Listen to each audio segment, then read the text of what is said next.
Maverick News presents The Rick Walker Show. Defrag your mind.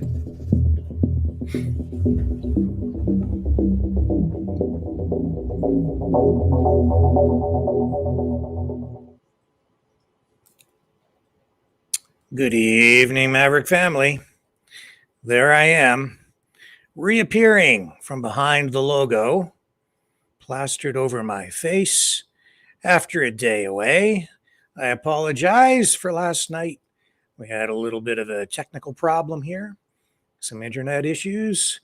It prevented us from getting the show up the way that we normally do, but we are back in the saddle again and galloping off into a surreal world. And when I say that, I mean a neurotic world, a world wrapped in mystery, with unsolvable problems presented to us in a fashion that I believe is meant to make everyone neurotic. That is the subject for tonight's broadcast: government lies, or misinformation, malinformation, disinformation. You think you're awake. Are you? Which eye do you have open, the left or the right? When you turn your head and look the other way, or turn around, is your eye still on the left or the right? And which one is open? Do you have both of them open? Are you sure?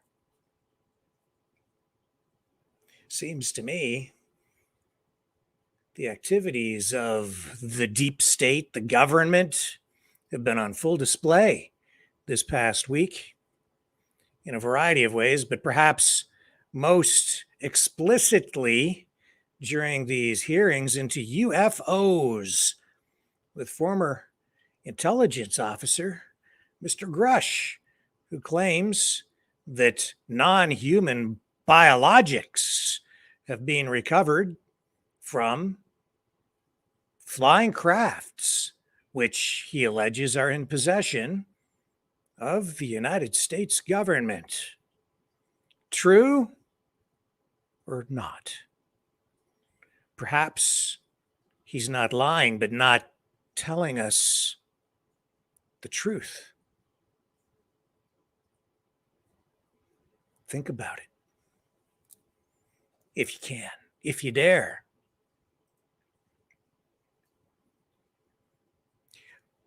We're going to get into all of that tonight.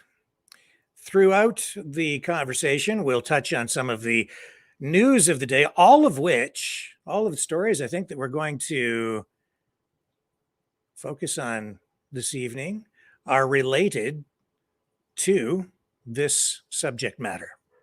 And after the program at 9 p.m., Lori will be along with Strange Bedfellows, her program, where she will be speaking with people from the Schiller Institute. That's an organization that was founded by Lyndon LaRouche, accused by some in the mainstream media, some within conventional government, of being a conspiracy theorist. Mr. LaRouche no longer with us, having passed away a few years ago, but his movement continues. And the things that he spoke of during his time on Earth tie right into what we're going to be talking about tonight. So while I'll kick this conversation off tonight and recap some of what happened during that UFO hearing, the conversation will continue even beyond what we're going to touch on here during the Maverick News broadcast, the main portion of this evening. It's going to, some of this stuff, it's going to challenge your sense of reality. It'll challenge what you think you know, what you understand. It will challenge you to challenge yourself. We'll get into it when I come back right after this. Don't go away. More ahead. The New World Order. Government overreach. The Great Reset. Mainstream media lies. Now more than ever, independent voices are needed. Donate now at freedomreporters.com. That's freedomreporters.com. Maverick News. The antivirus program for your mind.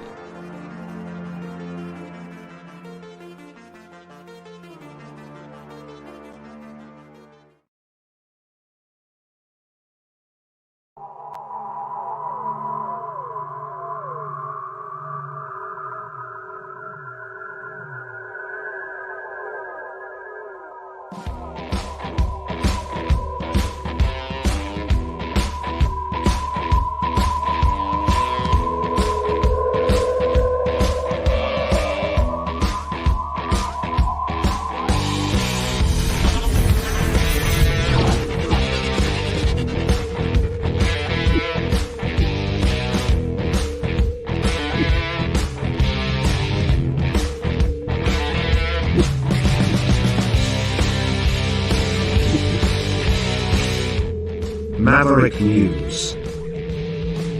The world is watching.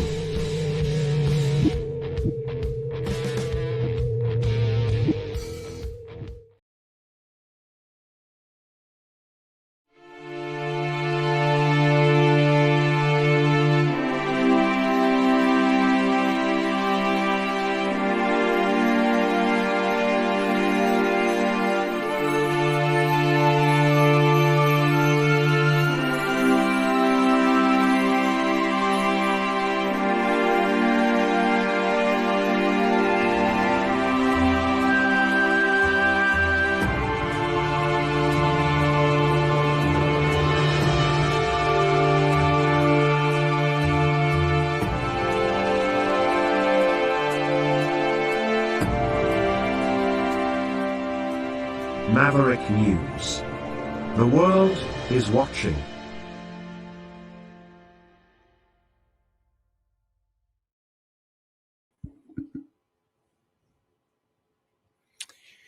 Welcome back. Here I am.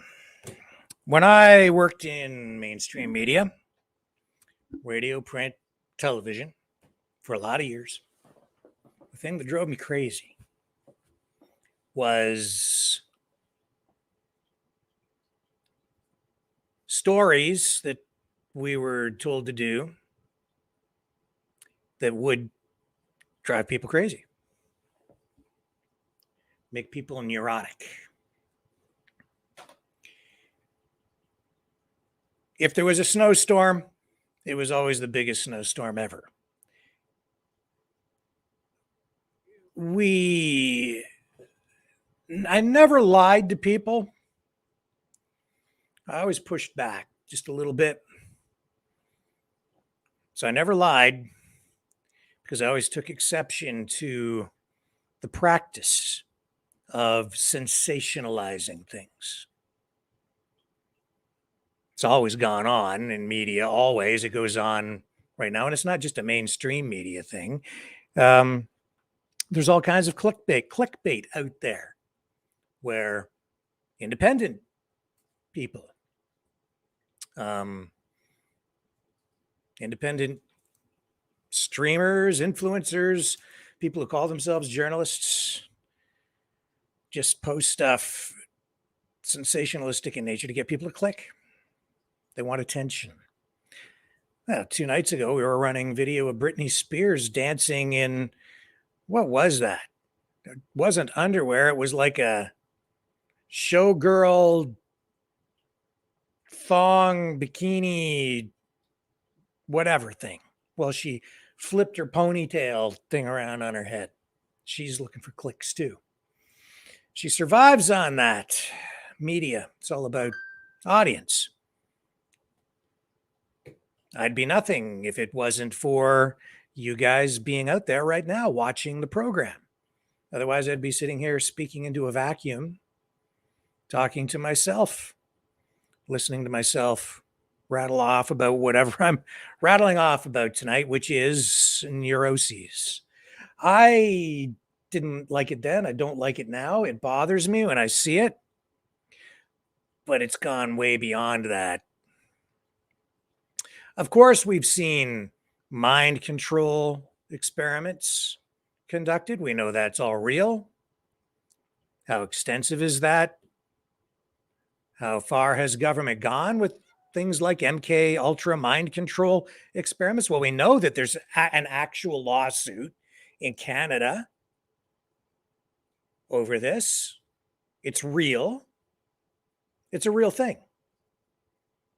The Nazis in World War II conducted experiments in this regard. We've seen all kinds of experiments conducted over the years.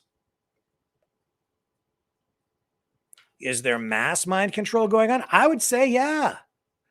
You know what they call that? They call it social media. Television was powerful in that regard. You're seeing these techniques used in film and in radio and print journalism and print in books and any kind of media. It's propaganda on one level, but they've taken things to a whole new level where they're spinning things up, and it's not just on one side. I'm just going to suggest to you that you are being bombarded all the time. Case in point, what happened this past week with these UFO hearings? Well, we saw Mr. Grush,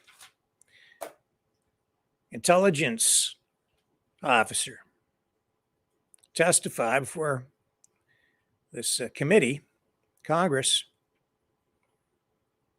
that he has seen, or hasn't seen, that's sort of the point I'm about to make, is he claims that there are flying craft, apparently some create non-human technology in the possession of the U.S. government, and that the U.S. government has also recovered non-human biologics, leading people to believe that out there are actual aliens. So the question is, do you believe him? Is he telling the truth? You see, here's where things get neurotic.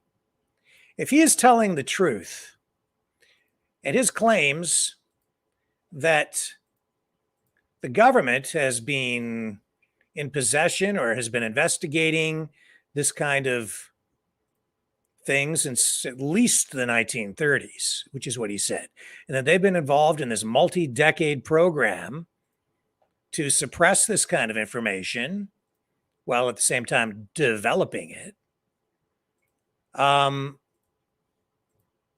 then the government's lying. So somebody's lying on one side or the other.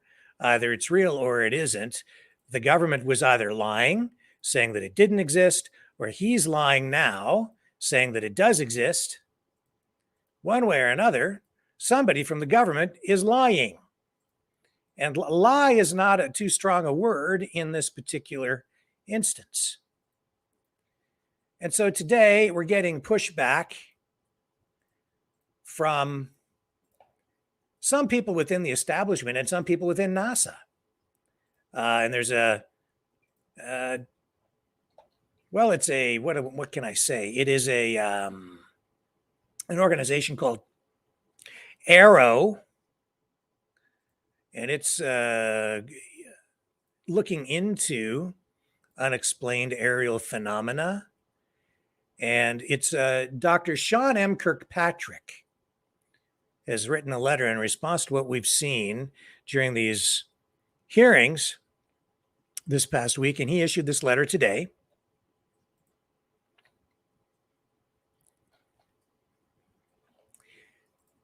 Pushing back against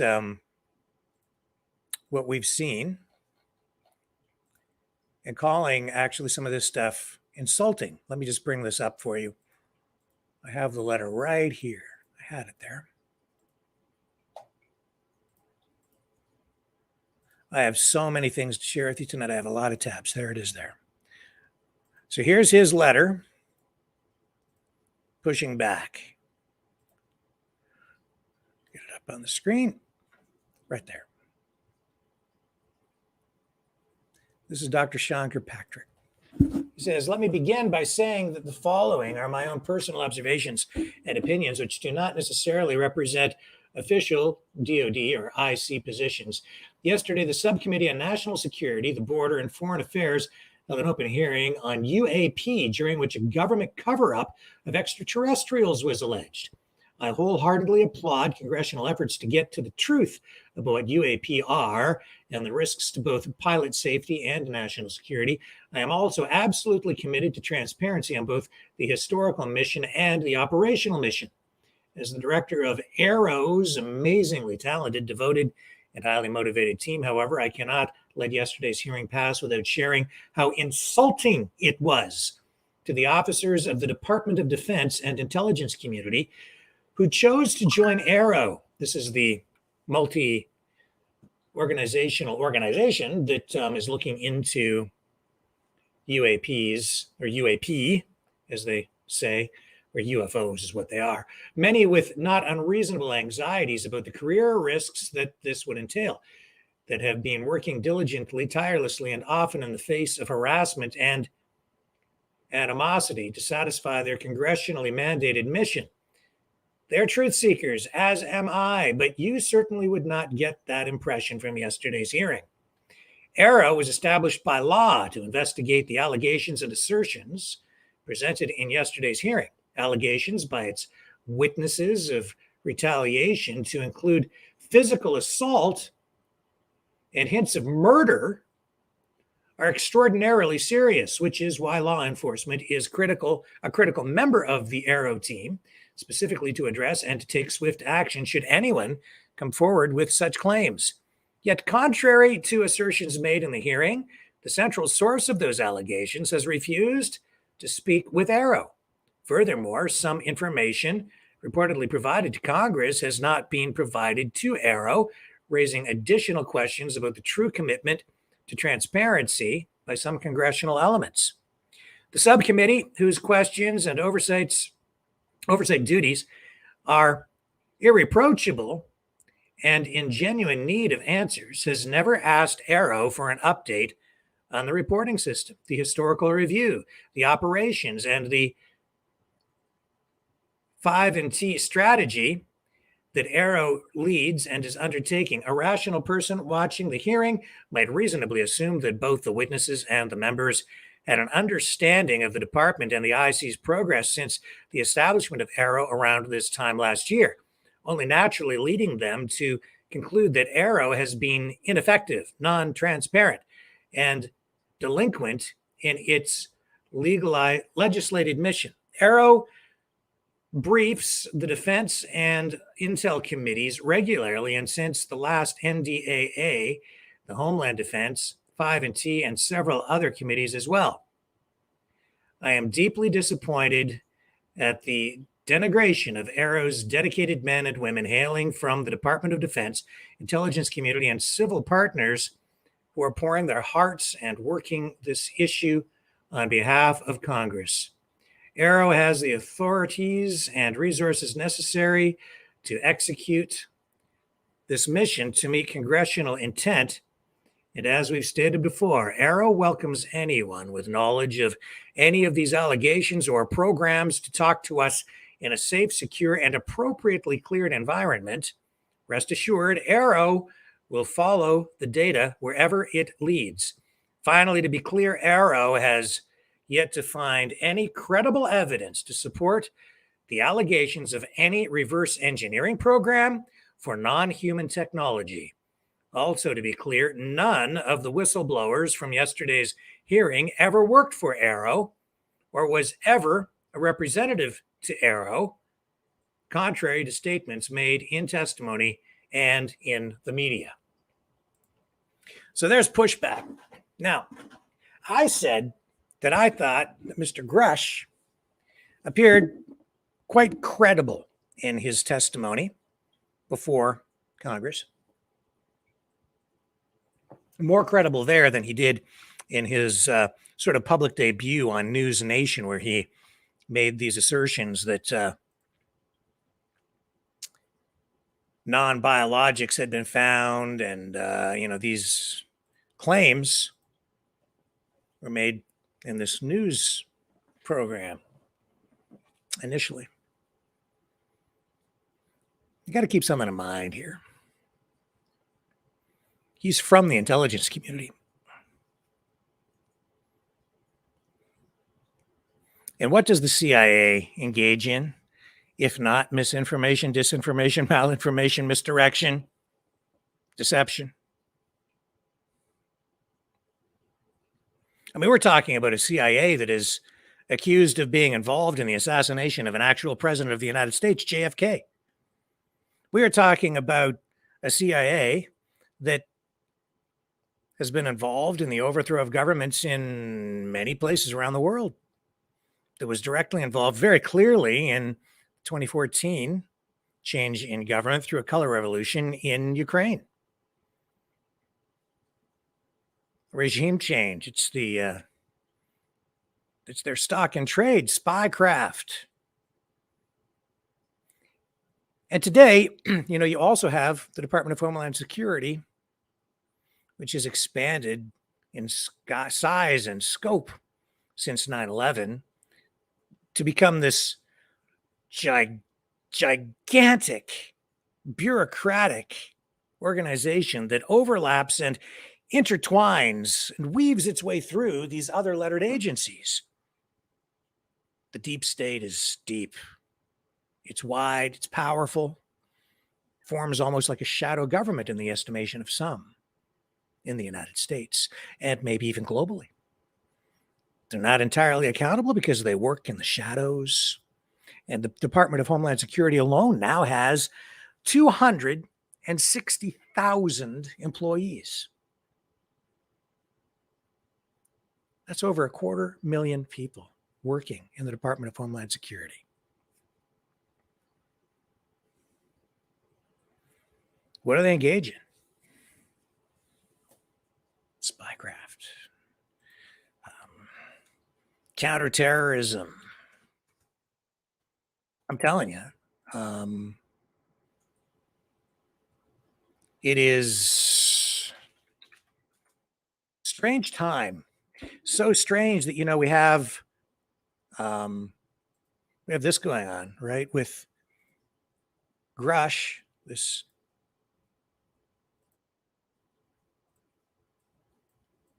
intelligence officer testifying, saying exactly what I just told you. I'm going to play the clip. I'm going to play this clip where he says they found biologics, non-human. Hang on a second here.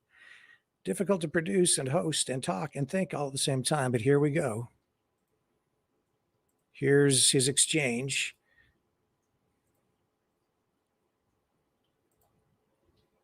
Come on, play. Intelligent extraterrestrials. Something I can't discuss in public setting. Okay, I can't ask when you think this occurred. If you believe we have crashed craft, stated earlier, do we have the bodies of the pilots who piloted this craft? As I've stated publicly already in my News Nation interview, biologics came with some of these recoveries. Yeah. Were they, I guess, human or non-human biologics? Non-human, and that was the assessment of people with direct knowledge on the program I talked to that are currently still on the program. And was this documentary evidence, this video, photos, eyewitness? Like, how would that be determined? The specific documentation I would have to talk to you in a skiff about. Gotcha. Okay. So, and you may or may not be able to answer my last question, and maybe we get into a skiff at the next hearing that we have, but who in the government, either what agency, sub-agency, what contractors, who should be called into the next hearing about UAPs, either in a public setting or even in a private setting? And you probably can't name names, but what agencies or organizations, contractors, et cetera, do we need to call in to get these questions answered, whether it's about funding, what programs are happening, and what's out there? I can give you a specific cooperative and hostile witness list of specific individuals that were in those. And how soon can we get that list? I'm happy to provide that to you after the hearing. Super. Thank you. And I yield back. Thing is, no photos, no physical evidence, secondhand information, making claims, saying that he has spoken to people who have seen these craft. But where's the show me the beef? Like, where's the beef? I'm still waiting. And I'm not saying it's not true. What I'm saying is he could just be sitting there telling you the truth, but not telling you the truth. He could be telling you the truth, but still mislead you. He said they're non-human. He didn't say they are alien. What does that even mean? This is kind of weird. It's shadowy. More than that, can we really trust somebody from the intelligence community? You know, if you wanted to undermine or destroy a political enemy or destroy a political movement, how would you do it? I think most people would say, well, we have to attack them. We have to convince them that they're wrong. Counter their arguments. Get up in their face. Get out on the streets and protest. If you had a government that you thought was illegitimate, what would you do to correct it? Well, you get out in the streets and you protest and you show them why they're wrong. And you convince people that this issue and that issue and blah, blah, blah, blah, blah, blah, blah, blah. I don't think that's what they're doing. Pretty sure they're not. So if the government wants to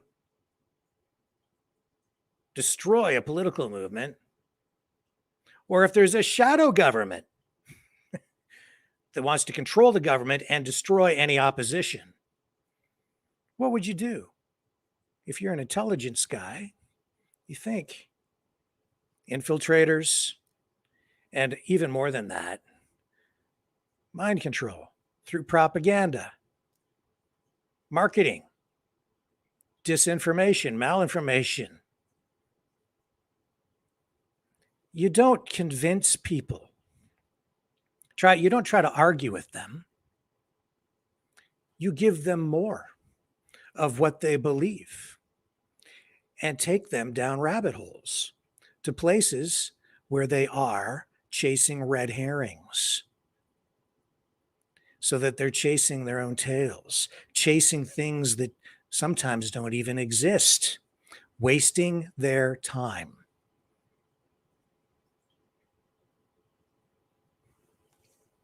When I was in mainstream media, it was very apparent to me that we were making people neurotic with much of our reporting. which is why I was so opposed to much of what we were doing. We would run a story over here telling people to drink 8 to 10 glasses of water a day. And then moments later, run another story telling people don't drink the water. It's polluted. It's toxic. We'd have somebody on there saying that it's full of chlorine and fluoride and other chemicals, and it could cause cancer and illnesses of all kinds. Don't drink the water. It'll kill you.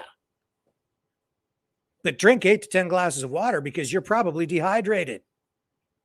What are you supposed to do with that? What do you think is going on here right now with this UFO stuff? The government's always denied it. Now you have a government intelligence guy sitting in a position where he appears to be very credible, testifying before a formal government organization, Congress, a hearing, which is also in just an appearance alone. The optics are very credible. So it makes it very believable. And then he is kind of presenting himself as a whistleblower who is in opposition to government, saying this is now the truth, without actually presenting any credible evidence, no physical evidence of any kind, saying they're non-human, but not really quite calling them aliens, but leading people to believe that that's what it is, and putting this information out there to lead you down some sort of a garden path to where I'm not sure, except maybe the only destination is mental chaos. Because then on the flip side, just today, we get the letter from Dr. Kirkpatrick, who is saying, we don't have any evidence like the evidence that he says he has, and we're the ones leading the actual investigation. And he's part of this big organization of all these different scientific groups, and they are looking into UAP, UFOs, whatever you want to call them. They're working through NASA, with NASA, and they have not rejected the idea that there might actually be alien life out there, and they haven't rejected the idea even that government might actually, or some department of government might be covering some stuff up. They are calling for transparency, at least they say they are. And here is now Dr. Kirkpatrick at a recent conference meeting of these scientists discussing UAP. Let me play this for you. Here it goes. This is Dr. Kirkpatrick in action. To demonstrate potentially anomalous characteristics, AARO is approaching these cases with the highest level of objectivity and analytic rigor. This includes physical testing and employing modeling and simulation to validate our analyses and the underlying theories, and then peer reviewing those results before reaching any conclusions. AARO has shared these cases with the appropriately cleared NASA team members in order to discuss and help recommend potential scientific areas of study that NASA may want to take lead on. I'll underscore here, as I did before Congress, that AARO's work will take time if we are committed to doing it right. AARO is committed to the highest standards of scientific research integrity, as we know our partners at NASA are as well. Thanks again to NASA for hosting this public forum for UAP discussion and information exchange. And I'd like to turn to a brief presentation that includes some recently declassified footage and trends for discussion. Okay, so we'll get into that in a moment. But, you know, this is not really anything new in a sense, because we've seen even, decades ago, other government officials come forward and offer to present the same kind of information, but there was such a stigma attached to all of this that they were just kind of dismissed, not taken seriously. And then there's this documentary called The Land of the Lost. Well, it's an interview with William Bill Cooper in 1999. This was from Anna Zetkus Smith. It is a documentary where she took a trip through the U.S. interviewing different truthers and about different conspiracy theories. Well, this is William Cooper Listen to what he's saying, a guy who was immersed in this stuff deeply, even back then in 1999. And this is kind of what I'm getting at. Well, not kind of what I'm getting at. This is exactly what I'm getting at here tonight. Listen to this gentleman right here. I think this is going to take you to a place of revelation, maybe. I hope so.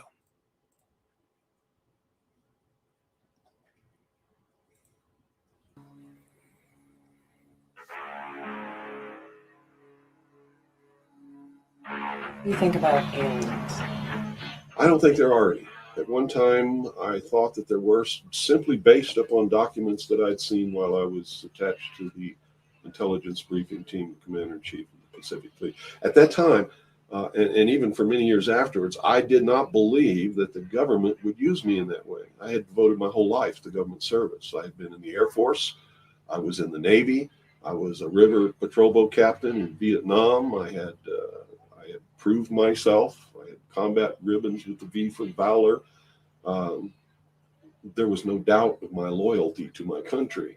And maybe that's why it was so easy to use me, because I wouldn't doubt that what I saw was real. But over the years, I've done a lot of research. What I've discovered is there's no proof existing anywhere that extraterrestrials are real, or that have ever visited this planet, or that they exist anywhere in the universe. There is not one shred of evidence anywhere. There is lots of evidence, tons of it in fact, that there are a group of people collectively known as the Illuminati who want us to believe in some extraterrestrial threat from space so that they can cause a world government, bringing together of all the people to resist that external threat. And the first time that I saw any reference to that, I was reading some papers from the Carnegie Endowment Fund, and there was a record of a speech. It was a dinner for Viscount Ishii of the Japanese delegation, the Japanese imperial delegation, in 1917. And John Dewey was one of the speakers. And the first sentence out of his mouth, as I was reading this, almost fell out of my chair, because this was in 1917. And he said the best way to cause all the people of the world to come together in one world government and end war forever would be if we were attacked by some other species from some other planet. And boy, that just clicked with me, and I knew that that this is just another scam. This is the age of deception. There's no doubt about it. And then 8 times during Reagan's administration, he inserted almost the exact same phrase into 8 of his speeches. And it's a scam. That's what I can tell you. What they call UFOs, these craft that fly around the sky, are real, but they're not piloted by some little green guy from some other planet. They're owned and operated by the United States of America for one, the Soviet Union for another, probably Great Britain, Canada. I think the first really operable ones were probably manufactured in Western Canada, in the wilderness, in a place especially built to create those machines, like we created the Manhattan Project, and the same kind of secrecy surrounded it. So the technology is real. It's been kept secret, and it's been used to promote this concept that there's an alien threat to this earth.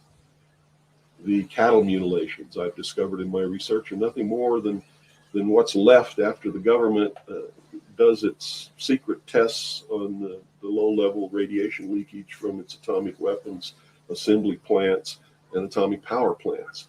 It's a low-level radiation monitoring project. And if you look at what's missing in the cattle, you'll see that it's just as clear as day. They take the lips, they take the tongue, they take a 6-inch patch of skin, they core out the rectum, the colon area, where those kinds of things would collect. They pass through the digestive system. On female cows, they take the udder to check for low-level radiation in the milk. This is being passed to the calves.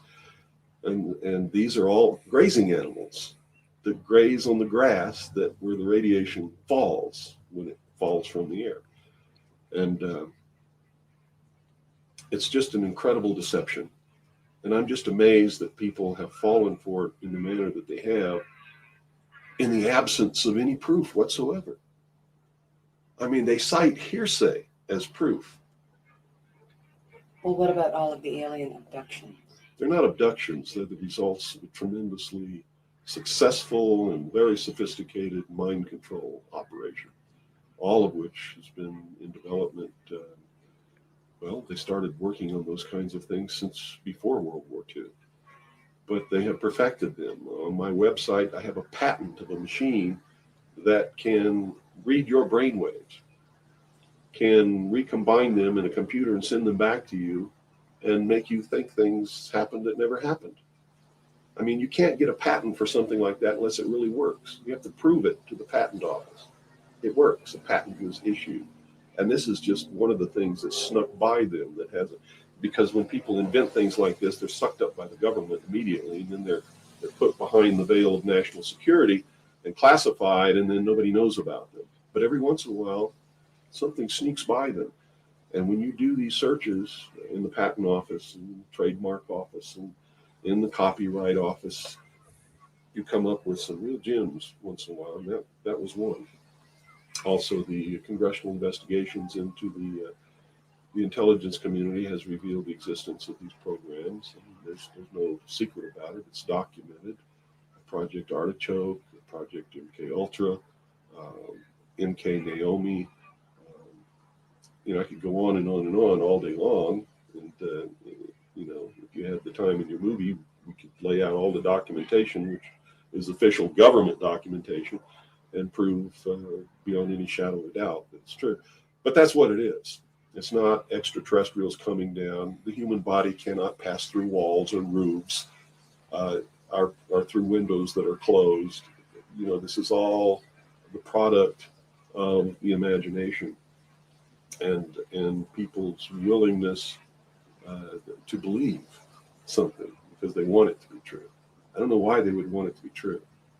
You see, because if it were true, these are not friendly aliens. They're doing some terrible things to people. If I were to kidnap somebody, pass them up through the roof, and take them somewhere, and perform operations on them, and take samples of semen and ova from their reproductive organs, and plant thoughts in their mind, and all this kind of stuff, and then bring them back, guess where I'd be right now? In prison. It's kidnapping. It's criminal. It's a terrible thing. So there's a morbid sense about all this too, is that people want to be hurt for some reason. I don't understand that. That certainly is something that somebody needs to look at. Why do people feel that this needs to be real? What in them says, I want to be abducted and abused and kidnapped and raped and all of this stuff against my will? Because they seem to take some kind of satisfaction that this is happening. And nobody's talking about the fact that this is a terrible thing to happen. If I were to do that to you, you wouldn't be too happy, would you? But somehow it's okay if an alien does it? I don't think so. It's all bullshit. It's a lie. And that's... So where do you feel the hope for America lies? Oh, this. So that's enough of that. You can check out that full documentary online if you can find it out there. I've only found portions of it, but I'm sure that the whole thing is available. So you see, it's a war on for your mind, and they're winning. The problem is people think in two-dimensional terms. They think in terms of black and white, good versus evil, right versus wrong, left versus right. If fascism was bad, communism must be good. If this guy's lying to me, the other guy must be telling me the truth. When in reality, what we're dealing with is shades of gray across the spectrum.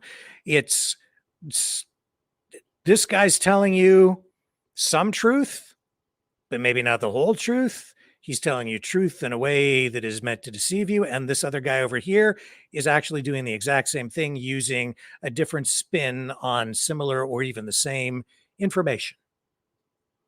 And that's why we have right now a situation where we have the government for years telling us that they can't talk about these allegations of UFO sightings and abductions and even alien life form remains having been recovered. And now we have someone from the government telling us just the opposite. Well, people from the government sit behind the person from the government, listening to the testimony and backing him up. At the same time, other government people coming forward now saying that that guy is not telling you the truth and he has insulted them. It's enough to drive people neurotic, and it seems maybe that is the objective. It's not about truth at all. And the people involved in this may not even be aware of the bigger objective. But you have all this conflicting information being fed to the public, all of it coming from credible government sources. Over here, the official government narrative sort of stays the same, but not really, because now they're open to it. And then this whistleblower comes out. And I mean, you've just seen the whole story laid out where it's all information in conflict without actually giving you any physical, tangible evidence to grab a hold of and say, there it is. There's the smoking gun. There it is. Public tour of the UFO next Tuesday. Media availability first on Monday for a preview. Interviews with the aliens on Wednesday. No pictures of aliens, no pictures of a spacecraft. It's gotten so wacky that the man accused of being the #1 conspiracy theorist in maybe the world is now the guy who is sitting there saying that the alien narrative is not real. You would expect that Alex Jones would be saying the opposite. He would probably be sitting there saying, oh yeah, aliens, they're coming down. The lizard people are here to eat your brains. But he's sitting here saying that Mr. Grush is basically full of beans. Listen to this. This is him on with Dark Journalist discussing the hearings into the UFOs.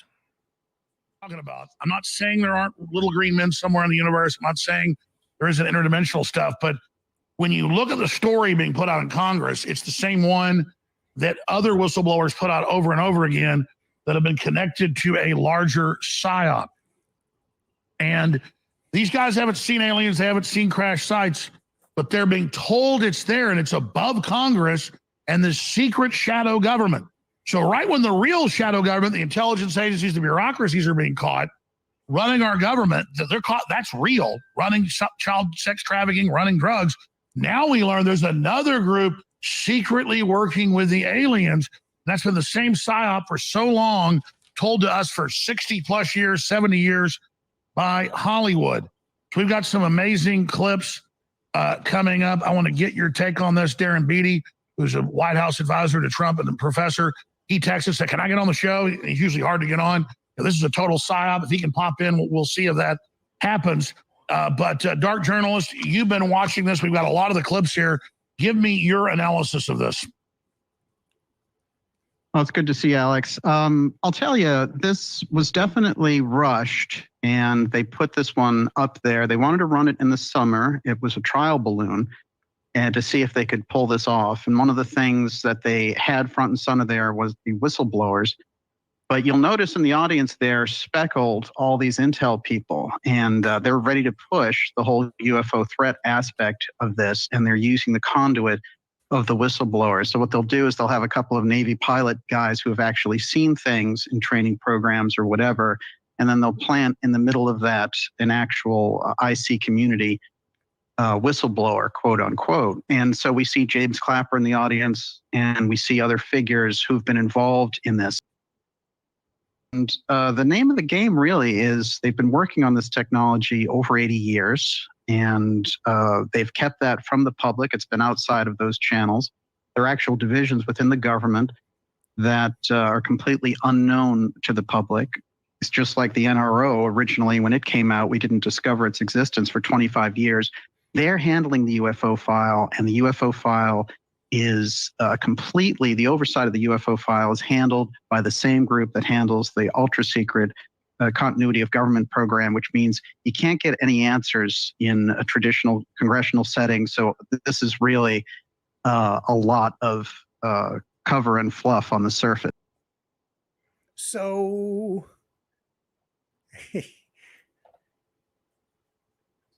the conspiracy theorist is now more mainstream or conservative in view than the government intelligence whistleblower who's supposed to be going against the establishment, telling you that all of this stuff is basically real. And now you have Alex Jones and associates saying, don't believe it. But at the same time, they're giving you a narrative that is all steeped in cloaks and daggers and shadowy assertions and claims that the government is still covering a lot of things up, but I don't see any physical evidence there either, leaving us where? In a state of mental chaos, neuroses. They're making people neurotic. UFOs, if you believe in UFOs, you're crazy, but UFOs are real. And there are non-human biologics recovered, but aliens were not flying it. But it's alien technology probably, and it's been developed for 80 years. You see, you're going around in circles. This is what they're presenting to us all the time. Enigmas, problems that are not solvable, that allow them to present themselves, whoever they are, whether it's the government, the deep state, the political opposition, political groups, whoever it is, they present themselves as having a solution through government control or replacement of government or higher taxation or whatever it is. You pick your issue. Let's take climate change. Climate change, there's something that they can use that is an unsolvable problem. The climate is changing. It's all your fault. There's nothing you can do about it. But we have to do something about it. And so the political opponents to those who are engaged in and embrace the climate change narrative, the opponents to that say, well, that climate change, man-made climate change is a hoax. But at the same time, those same people, a lot of them, embrace the idea that the government is controlling the weather. So they, on one hand, man-made climate change is a hoax, but government controlled by people, they're controlling the weather through a variety of different methods. Pick your poison, whether it's HAARP or chemtrails or magnetic forces or whatever it might be. And where's the truth in any of that? Where's the actual solution? Is there one? Not really. Over here, they're telling you we have to tax you more, and then we'll fix the problem, and you have to do with less. And over here, they're saying no. We need to somehow get a hold of this government and replace the blah, blah, blah. People are neurotic. They give you a problem that can never be solved. Climate change. It's not the only example. There are many of them. They get you coming and they get you going. There are aliens, there are no aliens. There are spacecraft, there aren't spacecraft. Yes, they're real. No, they're not. Well, they want you involved, and they do want you to report these things, and the pilots are now being encouraged to report them more if they see them. And here's Dr. Kirkpatrick again talking about how the public can actually help in this regard. But don't rely on your cell phones, and don't take all of those videos on social media at face value either. Listen to what he has to say. Unclassified open source data. This is where, some of the public can be helpful. Imagery from an iPhone is generally not helpful unless you are right up on whatever it is you're looking at. However, some of the ancillary data that your iPhone provides, from location to speed to other phenomenologies, and more than one of those, can be very helpful. Right? Large-scale ground-based scientific instrumentation, evaluating how can I use some of these other instruments for detection. The FRB example was perfect, right? You have a bunch of large-scale instruments that were not designed for that, yet they picked them up because there was a microwave. Well, we have a surrogate target package of what we think these things are, at least from what we've got reported to us that was in the front slide. Understanding how can I evaluate that against all of these other instruments, and do any of them have a chance of picking anything up that would be helpful in tipping and cueing us to get other sensors on target. I think leading that evaluation of the scientific ground-based sensors would be useful.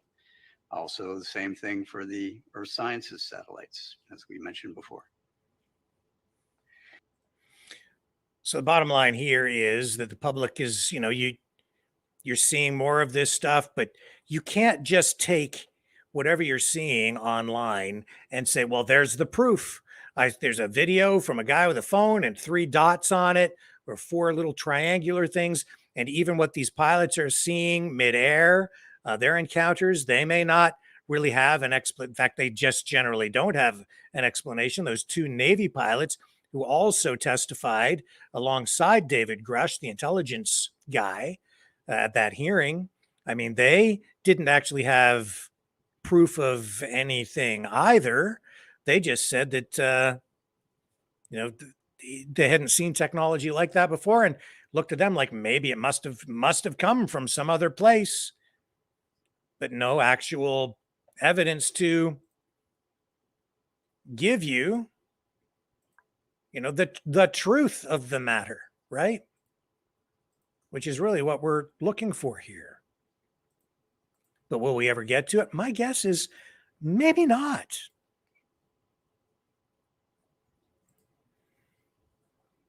I'm going to let Dr. this play Kirkpatrick. through.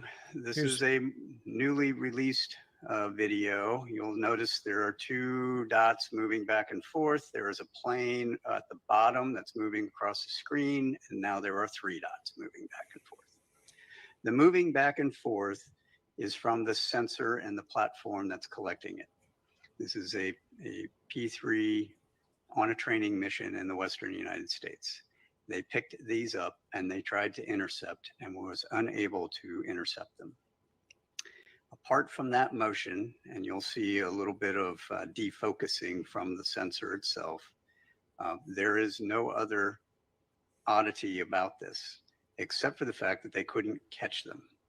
The reason they couldn't catch them is because after further analysis, it was shown that those objects were actually much farther away from the P3 than they thought.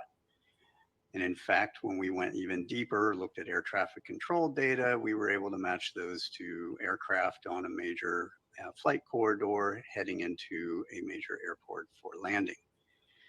This is the kind of thing that can spoof and or provide misperception of both very highly trained pilots as well as sensors, right? And this was reported as an odd grouping of 3 UAP. Right. That is not to say that the pilots didn't know what they were looking at, or they knew what they were looking at, but they weren't really sure. But it also is meant to say that when they're not sure, they're reporting it now. And that's what they're supposed to be doing. And then we have to go look at it. Next slide. Okay. So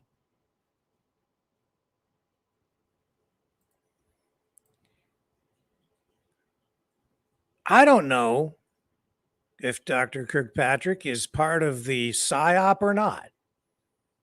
I can tell you that from what I've heard of him, he seems to be balanced, credible. What he's saying suggests to me that he's open to a variety of ideas, scenarios, open to the possibility that alien life might actually exist, but he wants actual proof, or so he says. And since he's heading up much of this investigation, and he's saying that they haven't come across the proof or the evidence that Grush claims to have, I more neurotic. It's blowing everybody's minds, which is maybe exactly what the people above all of them have in mind. It's driving people kind of nuts. It's driving people kind of nuts. That is sort of the point. Let's take a little break. When we come back, more about how they're driving you nuts.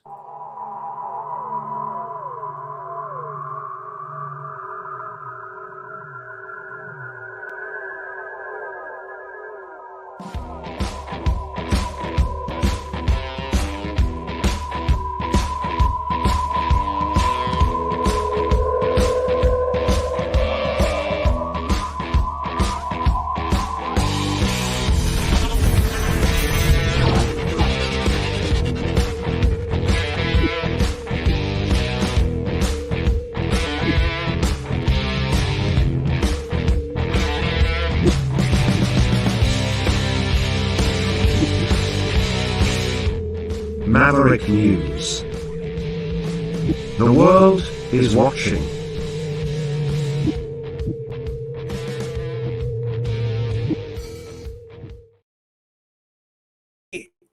Today, truth is stranger than fiction. It really is. So what's in the headlines today? And this is why it's so easy for them to screw with people's minds, because they can tell you the truth and then tell you a fib or tell you something that's partially true or even true but not entirely truthful, a half truth, to then lead you down a garden path and into a rabbit hole and then twist you inside out and flip your reality around and get you all confused so that you are no longer a threat to them. They are neutralizing people through psychological manipulation. All they have to do is start by telling you the truth. Something like this. You know what this is? These are worms. Worms, dude. And dudettes. However you identify. However you care to identify today, these are worms. But these are really old worms, or so we are told. These worms are 46,000 years old. Scientists have revived worms, they say. They came from a time when there were woolly mammoths, saber-toothed tigers, giant elks roaming the earth. So this is a roundworm of some previously unknown species found in the permafrost in Siberia. And they were placed into a dormant state through cryptobiosis. Naturally happened, and now 46,000 years later, scientists say that they found these things and, they just revived them. It was like, hey, little wormies, it's been 46,000 years. It's time to wake up. Wakey, wakey. It's 2023. The aliens are calling.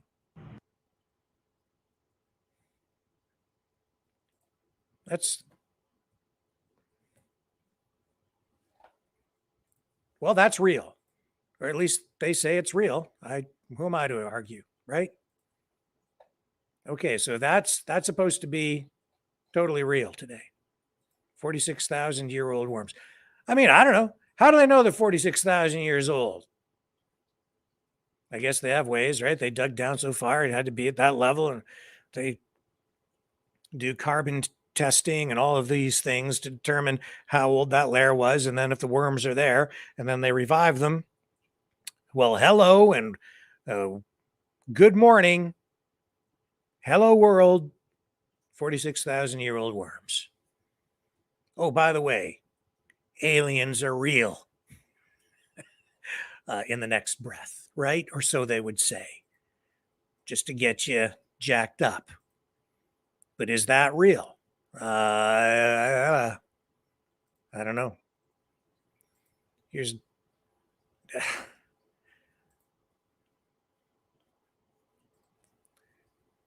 so here's Dr. Kirkpatrick again,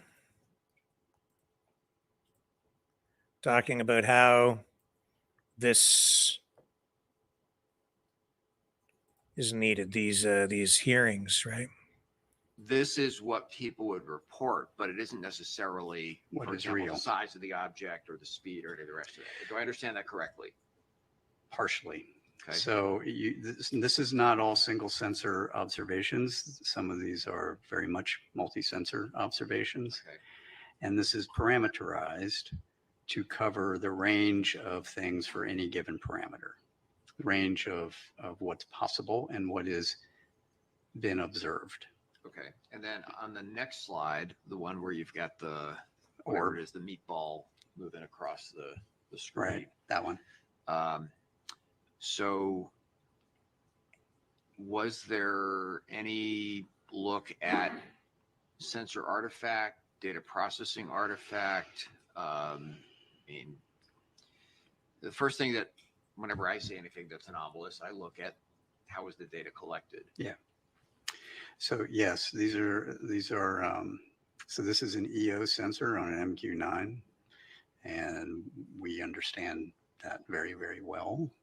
So that is a real object. Absolutely.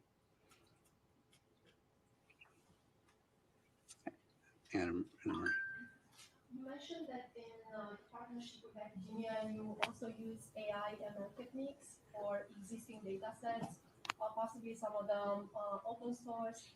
Can you explain a little bit more what kind of AI ML techniques you're using? She's too off, Mike. We're going to pull out of that.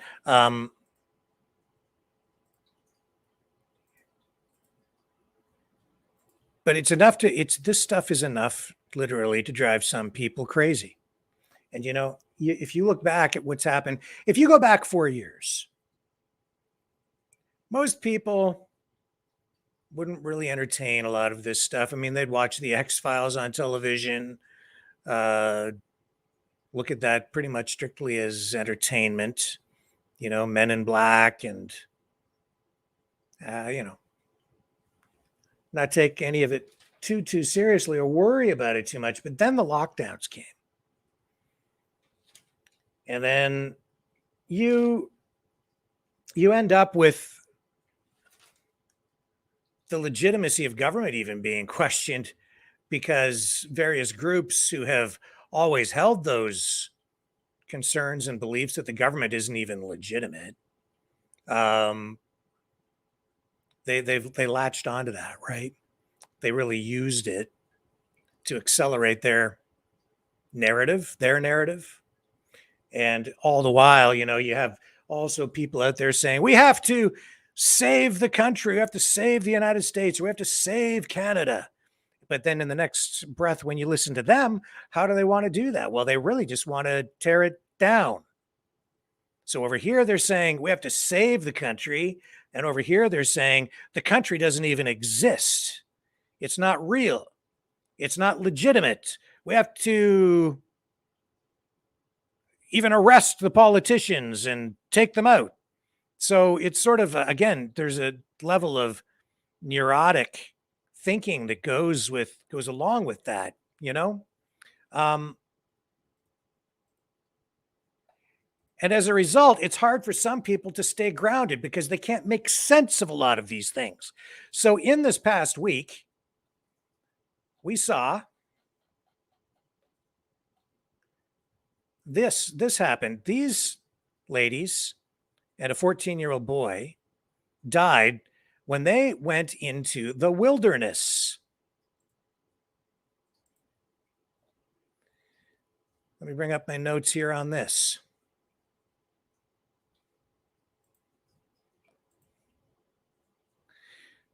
So they were so upset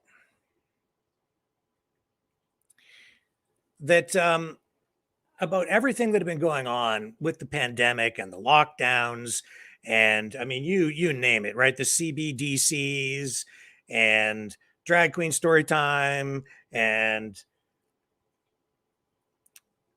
the thing in the arm, the forced injections, all of these things, upset about it. So this family decided that they were going to go live off the grid in the wilderness. This was in Colorado. And it's ended up in a heartbreaking tragedy. Rebecca Vance, 42 years old. She was a private person, had always steered clear of social media and was known for her reluctance to trust others easily. But when the COVID pandemic hit, she found herself isolated in a Colorado Springs apartment with her teenage son. Even when classrooms reopened, she continued homeschooling him. Then last summer, Vance, her son, and her sister Christine embarked on a bold vision to live disconnected from society, deep in the wilderness. I've spoken about this on this program before. This, how should I put this? This idea that is prevalent within, I would say, the freedom movement, the anti-government movement, where people are like, I'm going to disengage from society. When the crap hits the fan, I've got my bug out bag and I'm running into the wilderness and I'm going to make myself a lean-to and I'm going to eat the bears or whatever they think they're going to do. And I've said many times, guys, you got to stay grounded. I know things are crazy out there, but when the crap hits the fan, the best thing you can probably do is hunker down at home and take care of yourself and your family and just be prepared. But people have some crazy notions that kind of come forward when they and surface when they start to think of what they need to do to protect themselves and their family. So the friends of these folks, and these two ladies were sisters, and the one lady, of course, took her 14-year-old son with her, and they went off into the wilderness. Their bodies were discovered in a partially mummified state. They did exactly what I just said. They ran off into the woods. They decided they were going to disengage from society. Their relatives were concerned about them. They said, whoa, please reconsider. They said, no, we watched some YouTube videos on how to survive in the wilderness and we're going. And they did. And they had a lean-to. And it looks like what they were doing was they were trying to burn wood, twigs, in tin cans in a lean-to to stay warm through the winter. And it appears they may have died from a combination of malnutrition and exposure because they got it in their heads that things were so bad in society that they had no other option and they had to get out of Dodge, get out of Colorado, get up into the mountains and live off the grid. No support. They died. Neutralized, man.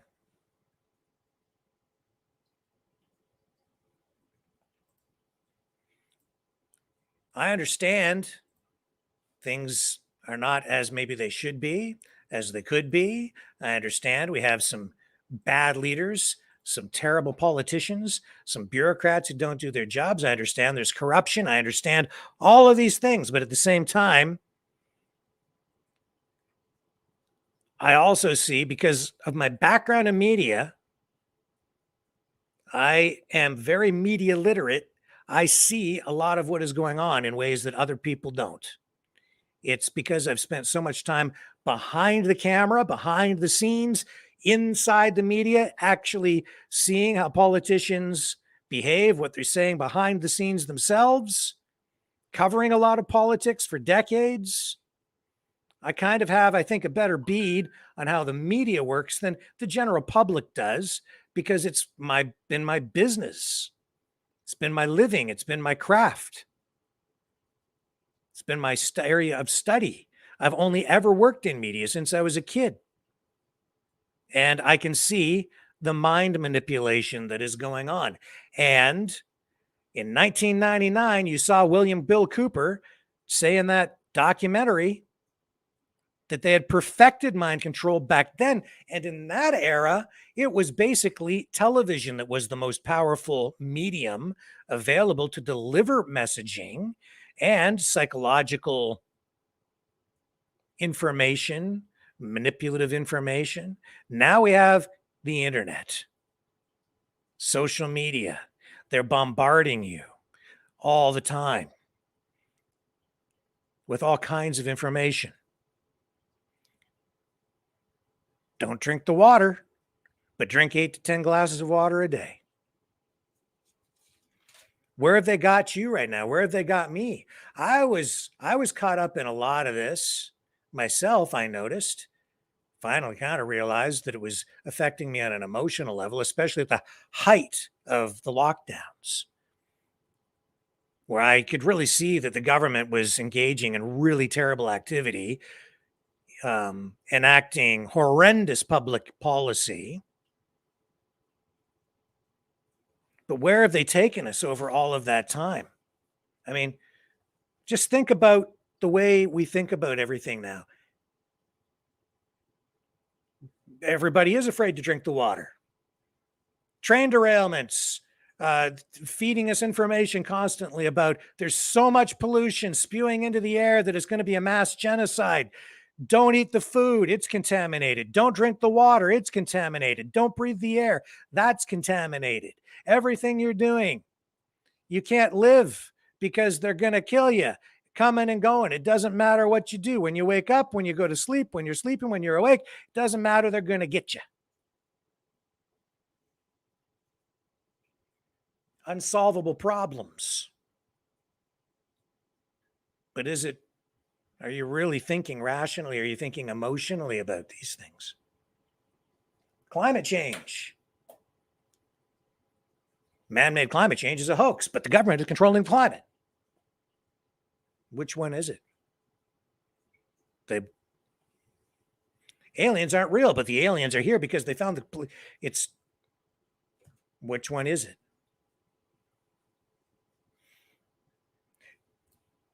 If the country is not real, don't pay your taxes.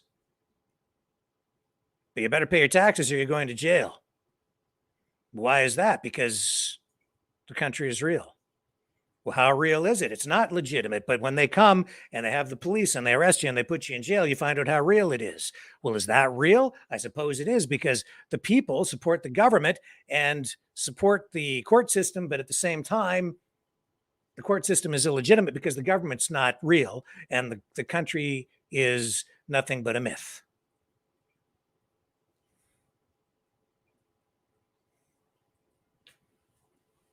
Hello. Hello. Are you out there? Got to stay grounded, man, or you end up in the wilderness. It's not to say that everything they're telling you is the truth and that this is all a lie. I'm just telling you that there is so much crap being fed to us that people can't tell whether they're coming or going. And isn't that what that saying from the CIA is? How's that go? Once people can no longer tell the difference between what is real and what isn't, then they will have done their job. See, if you want to destroy your political enemy, you don't try to beat them. You join them. And you don't just join them, you give them more of the stuff that they want to hear. You feed it.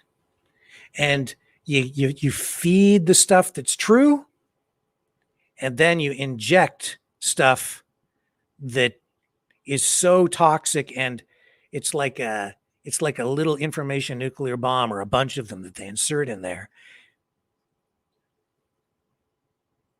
And they feed you that information too. The stuff that's not quite true, that leads you down a path where they actually can drive you nuts to the point where you run out into the woods and die. Or to a point where, you do whatever they want you to do. You engage in activity to, you do their bidding, is what I'm saying. You'll do what they want. And they're doing it. I'm telling you, man, they're doing it on both sides. They're doing it on both sides. All sides.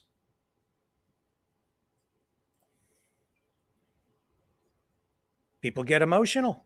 Look at how emotional this guy here in the orange shirt is confronting Trudeau. Is he thinking intellectually, or is he thinking emotionally? Is he right or is he wrong? I don't know. You can decide that. But look at the rage. Look at the rage. Arrest this piece of shit! Arrest him! You're a criminal! You're a criminal! You're the reason why Mike is here! You ain't get a fucking appointment, nothing! You're a piece of shit criminal! You need to be arrested!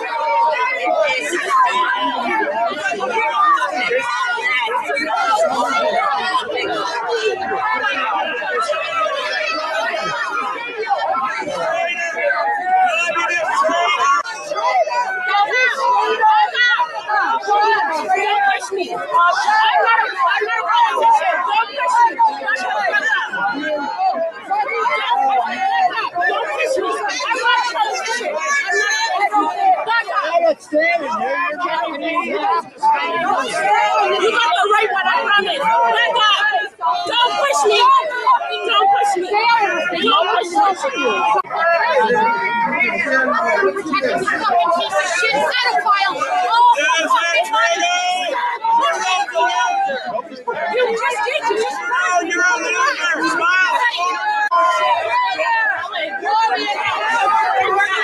Still watching here.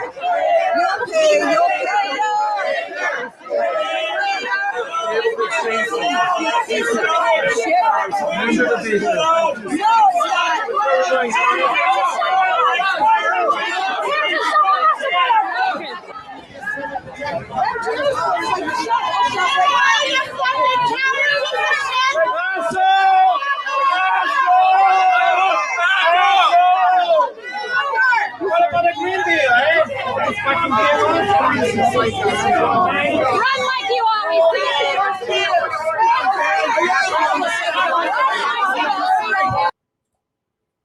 In Belleville, Ontario, Canada's Prime Minister. I'm surprised they let people get that close to him. But they did, again.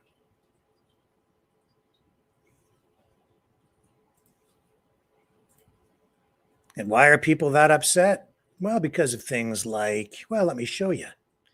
If you have kids, you might not want to let them see this. There's all kinds of this stuff out there every single day now. This is Cardi B on Twitter. Again, this is like, in my estimation, softcore pornography. Available to anyone of any age. All you have to do is click. All you got to do is click. Here we go. Here's Cardi B doing her best porn star imitation, I guess. And I'll go that far, but no further on this program. Except, of course, that night when that guest of ours unexpectedly dropped his drawers and mooned the camera. But other than that, okay, so that's what people get upset about. And they feed that to us, don't they? But who's they? Mainstream, alternative, people that you think are on your side. Everybody's got something to sell you, it seems, to sell us.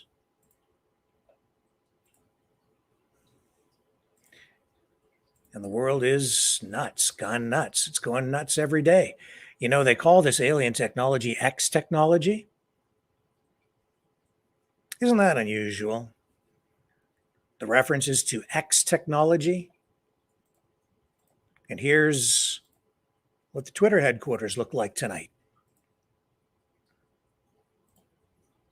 Thank you, Elon Musk, champion of free speech. Tesla technology, they refer to it as well. You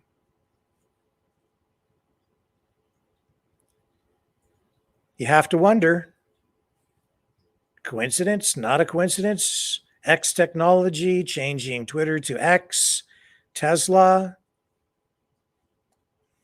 and then these references to this alien technology using exactly these phrases within the past week. Maybe it's divine intervention. Maybe not.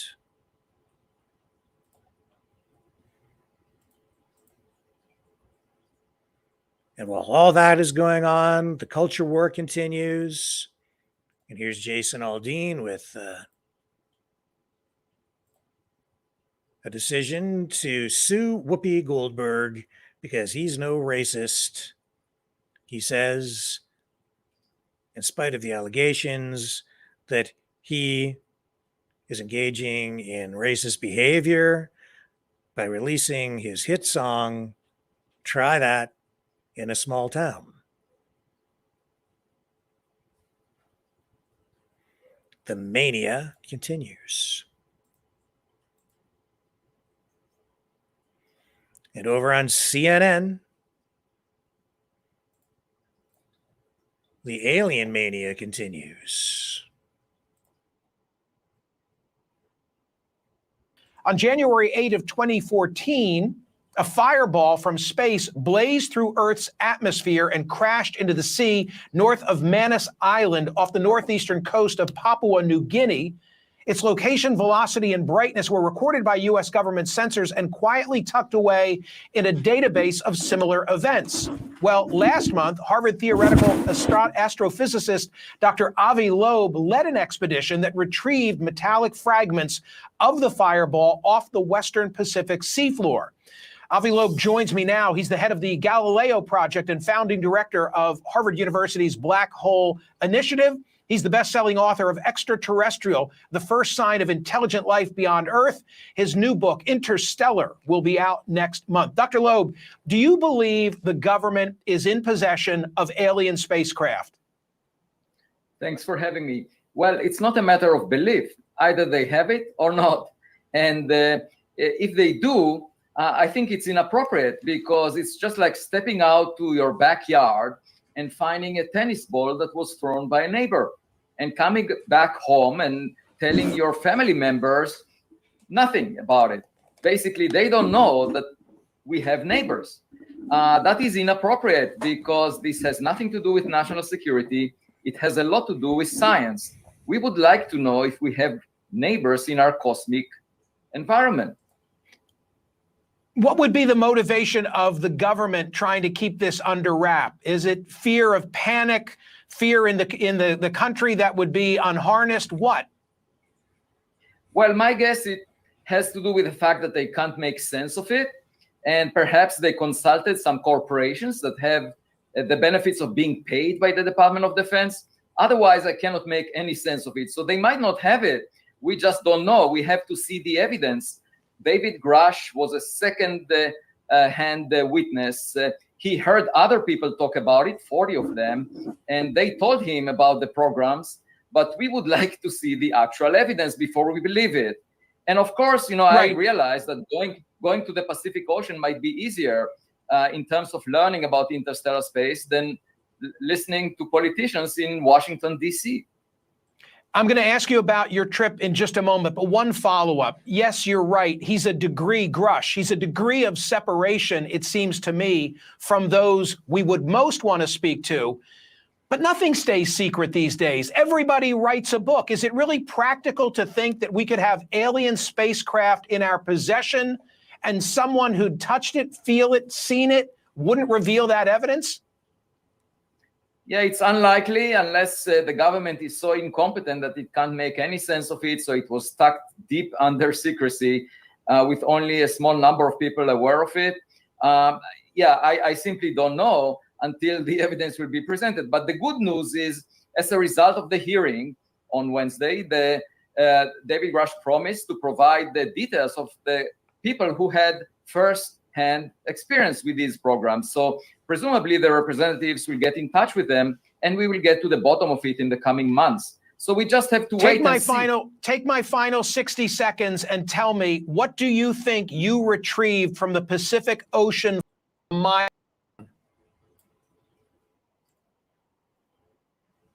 Some molten droplets from the surface of the object that crashed there. And they were roughly a millimeter in size, a milligram each. And now we are studying them at Harvard University using the best instruments that the world has to offer.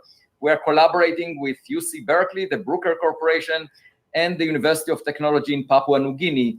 And hopefully within a month, we'll know the composition. And we could tell if this material is different than the one we have in the solar system and whether it's technological in origin. We can, in principle, infer molten droplets from semiconductors, from computer screens, from stainless steel. Just think of it as Voyager colliding with another planet and burning up as a meteor. Okay, enough of that.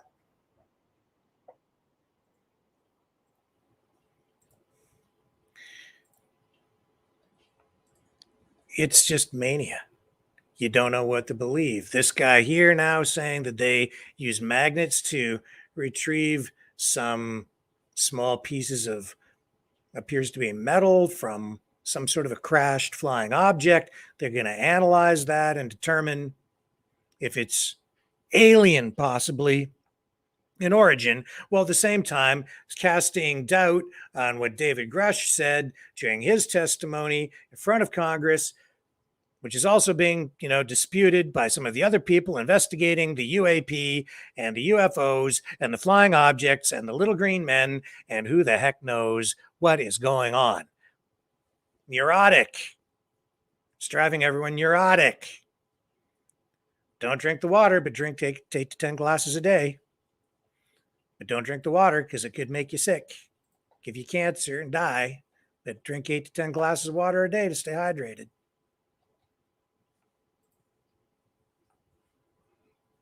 And everything, the way everything is going, is just it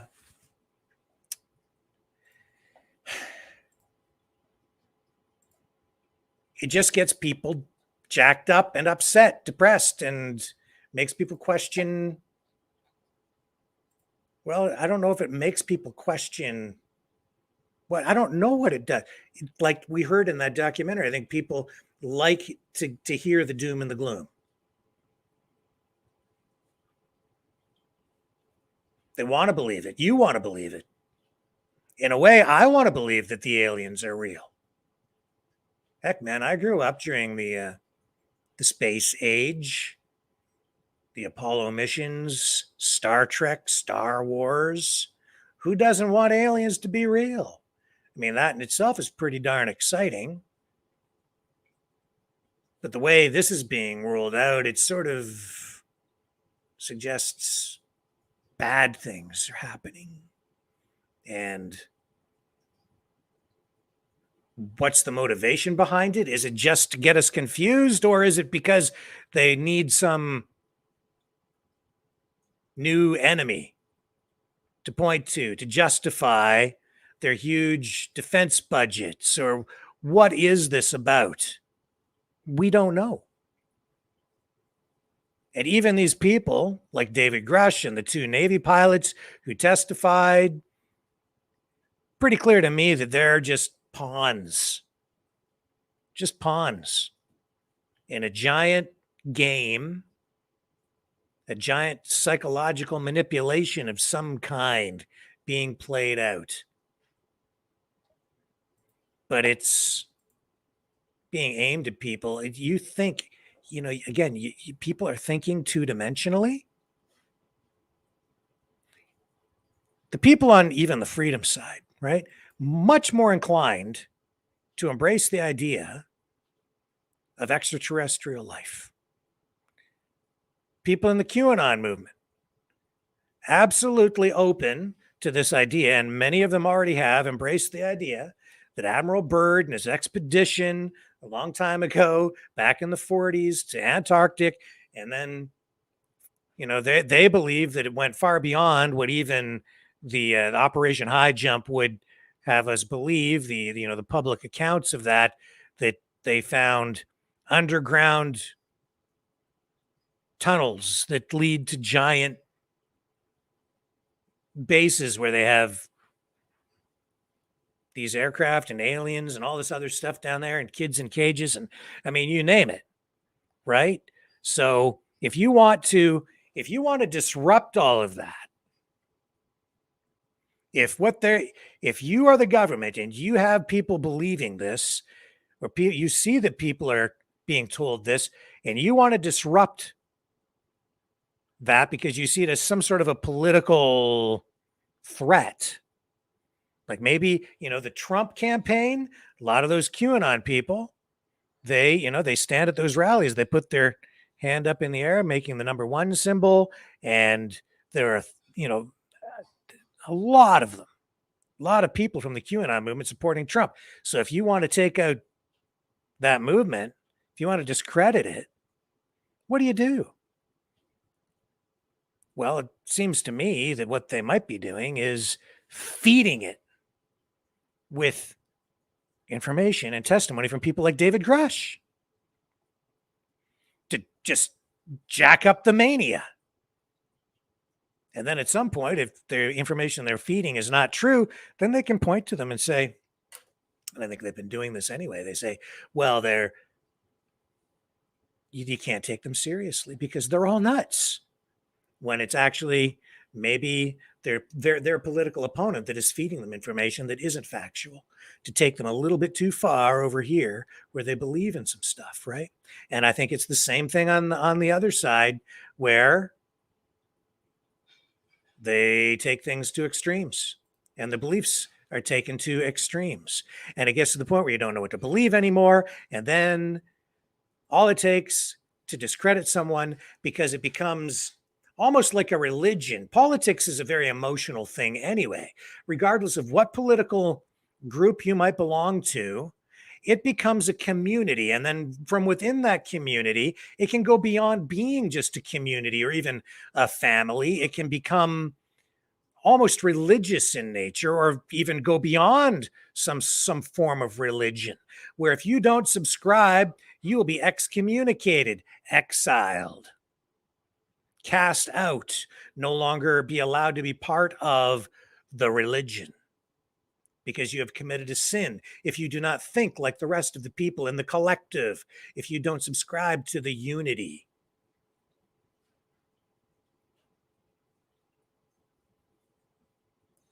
So in Canada, for instance, it's all about guilt through association on either side, right? Oh my goodness, if you say this, or you are part of this group, if you're seen with anyone from a freedom group, now you're a fascist. Or on the other side of things, if any politician at any time has ever been to Davos, then they are automatically disqualified as a viable contender to hold political office because they are now officially part of the WEF. So now you have all of these politicians, in particular Maxime Bernier of the PPC and Pierre Poilievre, squaring off against each other simply because they've been at the receiving end of allegations from political opponents through minions that they're both being accused of either, well, in Poilievre's case, they're saying that he was on the WEF website, although I've yet to find any credible evidence of that, any of it. And Bernier is being accused of having gone to Davos himself, and I know that's true. He has. When he was a cabinet part of the Harper government and in his cabinet, he went to Davos. So for a lot of people, that automatically disqualifies him, even though he's being presented as the alternative to the conservatives in Canada. Well, here's Pierre Poilievre talking about exactly this issue, and he's trying to fight back against these allegations because it's guilt through association. ID in this country, and there will be no mandatory digital ID in this country, and I will ban all of my ministers and top government officials from any involvement in the World Economic Forum.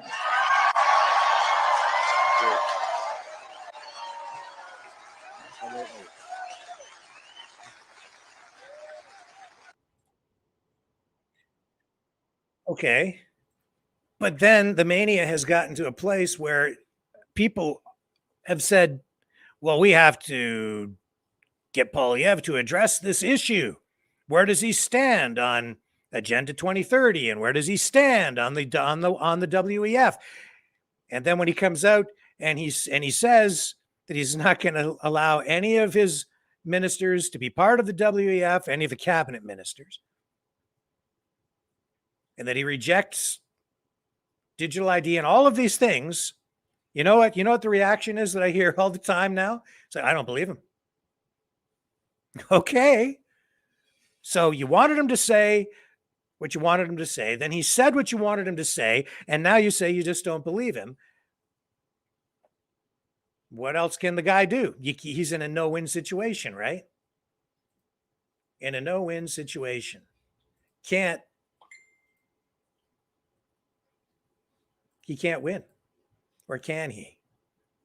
Well, where did it go here? Here he is meeting a voter talking about this very thing. And, he is, Poilievre is a politician. No doubt about it. He knows what to say, how to say it. How effective will it end up being? How will it resonate with people? I don't know. But we'll start first with this clip, and then I'll show you what Maxime Bernier had to say in response to it. So the Agenda 2030, first thing is you got to ask Maxime Bernier about that because he's part of the WEF. And can I interject one? I didn't interrupt you. So Bernier went to the WEF and then he lied about it. That was the worst part. I knew that he was part of the WEF, but he should have just owned up to it. And then he got caught lying. So if you look up this article by True North, where they caught him lying, and he lied to the people about his involvement. What else is he lying? So that's the. Did Harper sign us into that though? No, he wasn't forced to go. He went by. No. He signed us into Agenda 2030, and Mulroney signed us into Agenda 2030. No. Bernier went to the WF on his own. So the.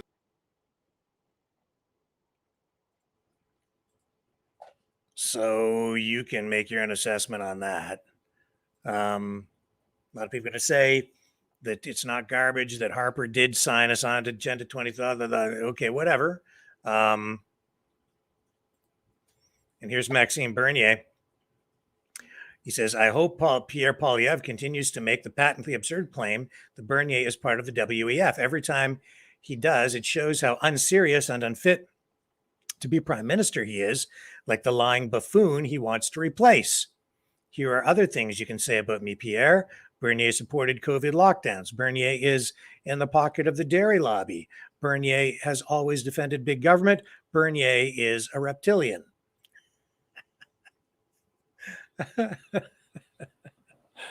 Now, that sounds very Alex Jonesy, doesn't it? Bernier is a reptilian. Now we're getting back to reality and normality. That's the kind of politics I like.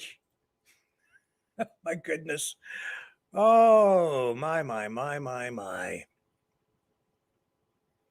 It's just all these social issues. It's just everything, you know. The drag queen story times, the drugs, the biolabs in Ukraine, the virus, the biolab issue. Where did the virus come from?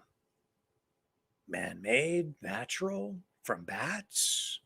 Was it engineered in some way? I mean, these are all questions being presented to people. And then today, what are we seeing? We're seeing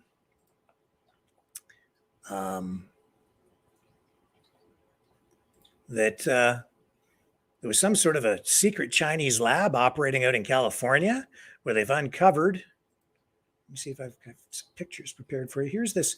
It's like some sort of a private secret biolab that was operating in California.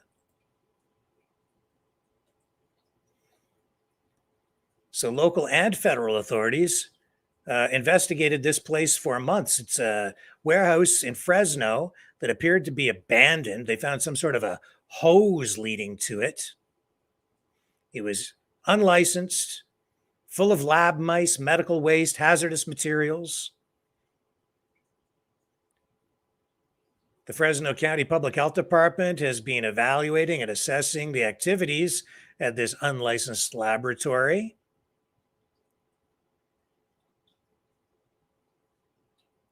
And they found all kinds of biological agents there. They found coronavirus, HIV, hepatitis, and herpes, all being improperly stored. And I guess they were in there. Certain rooms of the warehouse were found to contain several vessels of liquid and various apparatus. According to court documents, they found blood, tissue, and body fluid samples, serums, thousands of vials of unlabeled fluids, and other biological materials. The mice at this facility were apparently kept in what the authorities are calling inhumane conditions. And the city has taken possession of those animals, euthanizing these mice. 175 were found dead. The Center for Disease Control and Prevention tested the substances and detected at least 20 potentially infectious agents, including, as I said, coronavirus, HIV, hepatitis, and herpes.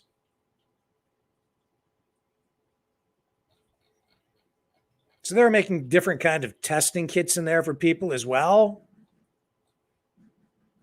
Kind of, just very weird. Another weird story. It just shows you how, and here's what it looked like inside the facility. This is what they found. Just more news today to drive you just a little bit loopy. How about Justin Trudeau? That guy can't win these days. The mania is catching up with him. Here's Trudeau. Went to pose for a selfie with this guy. Didn't quite go as planned. Trudeau must go! Trudeau must go! Trudeau must go! Trudeau must go! You got to be motivated to get out there and do that. That young guy was very motivated. So off he went, and he did it. Not good for Trudeau. Stay with me. I'll be right back. More ahead.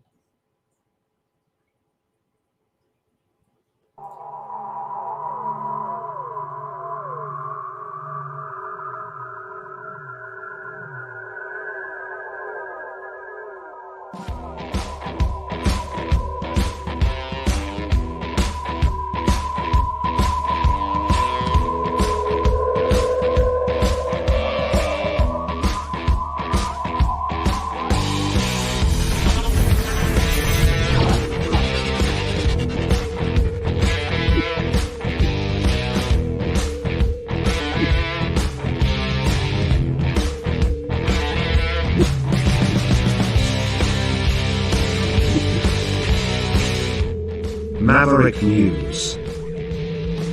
The world is watching.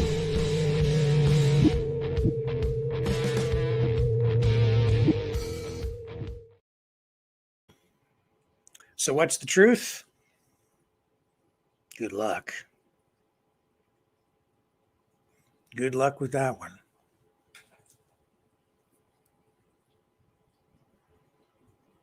I think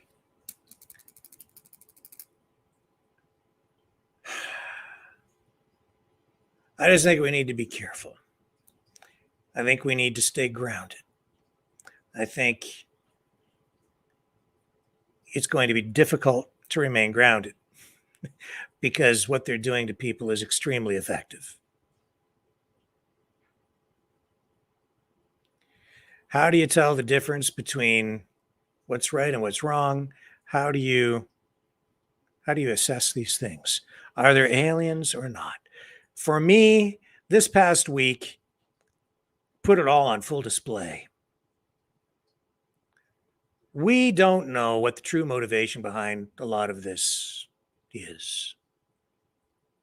I do know that there's so much weird stuff going on in the world right now that it becomes very easy, or it's much easier for people who want to manipulate us to do exactly that, because they can feed you truth like 43,000-year-old worms that are then revived and they're still alive. They feed you a story like that and then they turn around and feed you sort of a half-truth, double twisted, jumbled up tale of aliens over here to prepare you for something. What that something is, we don't know. But it's important, I think, as well, for people to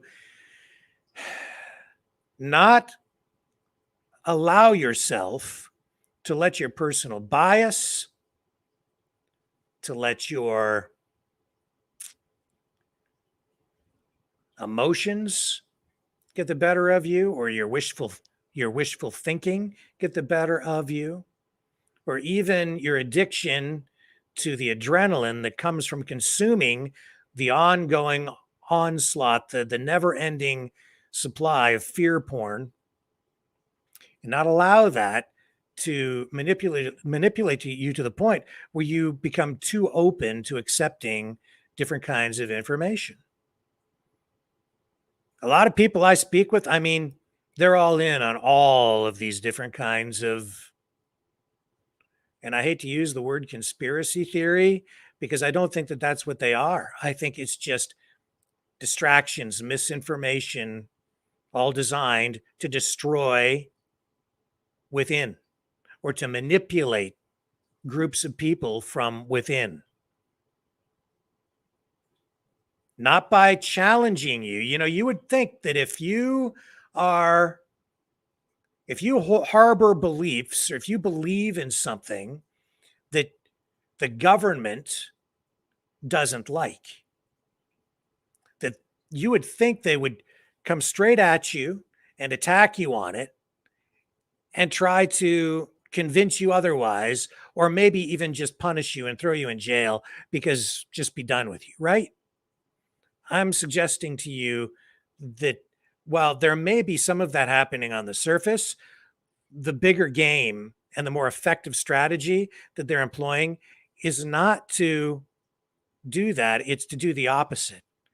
It's to feed you more of what they know you will consume so that your head gets filled with information that drives you a little bit loopy or takes you down a road where you are then later easily discredited, or it gets you so emotional that you engage in activities that get you into trouble.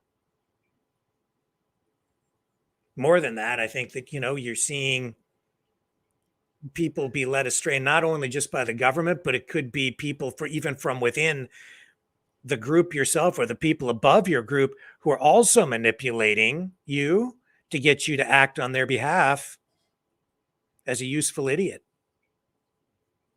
That's really what wars are too, when you think about it.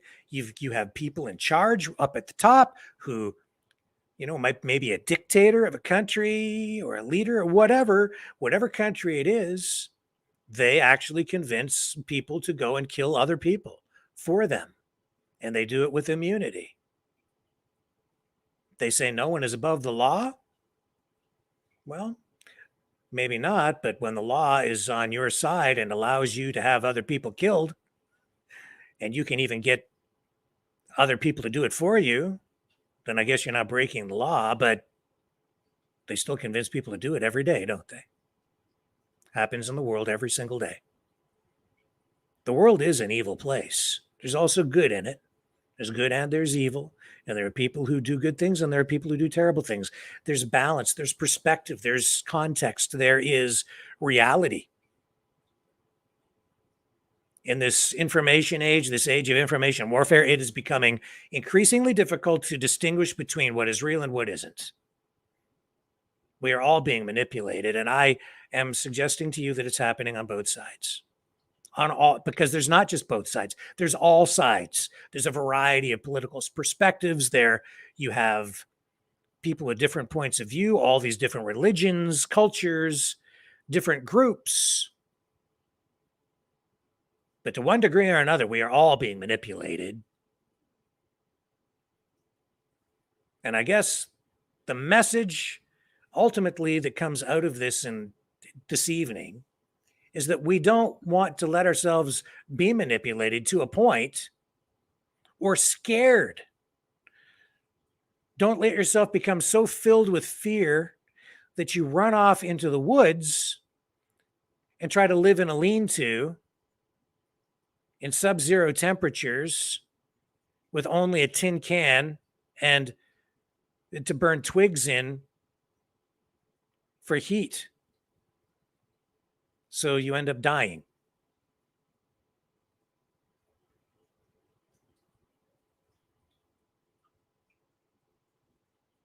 These people who are manipulating others, all of us, they don't have your best interests in mind. And don't think it's just the government. It's political groups. It's other governments. It's different groups all latching on. And when they see a movement afoot, they'll inject. You might have something that starts organically and then a government gets involved and then they add to it because it's a group of people that they don't like. So they'll inject some information over here to screw with people's minds. And then it could be even a foreign actor, another government over here watching what's going on. And maybe they didn't even start it, but then they can inject some sort of social media messaging in there too to get it going even more, to disrupt things even more. And then somebody within the group itself can say, hey, I've got this going on. Or maybe it's even just a grifter, somebody who just wants money. And they see that if they just latch onto that narrative, if they make a thumbnail or say something on social media to get people jacked up even more, they'll get more clicks and more views and even get people to donate money. And people think that they're fighting or contributing and doing something to make a difference. And are they? Are you making a difference? Are you doing what's best for your family? Are you doing what's best for yourself? Are you doing what's right? Are you? Or are we all being manipulated to a point where, are you sure that what you think is the truth? Are you sure that these people telling you all of these other things, if I don't believe in the government, they're lying. Everything the government tells you is a lie. That's what you're being told too, right? Everything the government says is a lie. Therefore, everything this other guy's telling you must be the truth. Shades of gray, folks. I'm not buying that one either. Step back, think for yourself, be careful. Rule of thumb. And you are free to do what you want, believe what you want, think what you want. I'm not here to tell you exactly what to do. I'm just here to suggest to you that the rule of thumb, I think, these days has to be something like, am I acting in the best interests of myself and my family?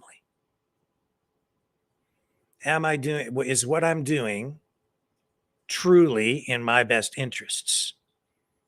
If I do this, am I going to end up in jail? If I do this, will I get arrested? If I do this, might I get shot? How far do I go over here to do this?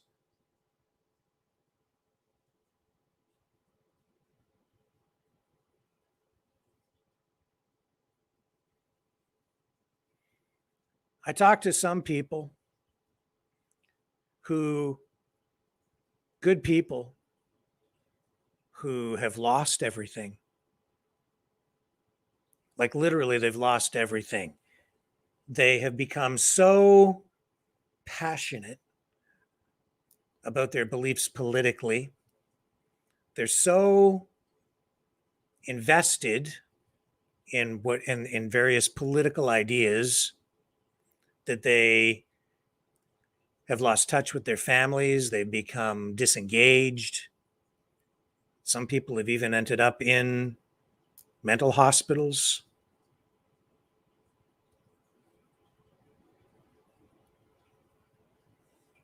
They've lost their kids. They've lost their homes, their cars. They literally have ended up with nothing, and they're out on the street homeless because they're not grounded, because they're not really dealing in reality.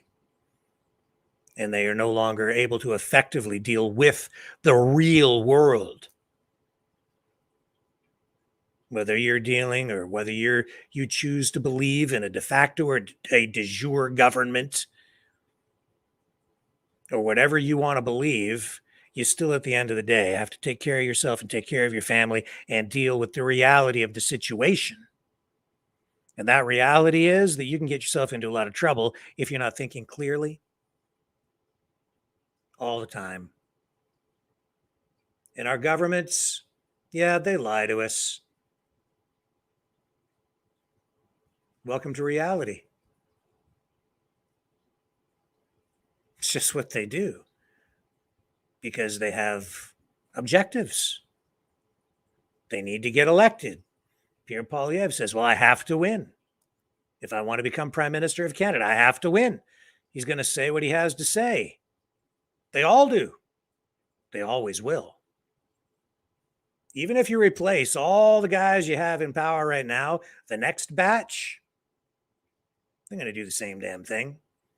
I would suggest to you that a lot of them out there right now who are telling you that the ones who are in power right now need to be replaced, a lot of the ones who want to replace them are the ones working for those who want to replace them, who are being presented to you as leaders. They're just telling you what they have to tell you too. Because that's the way it works, man.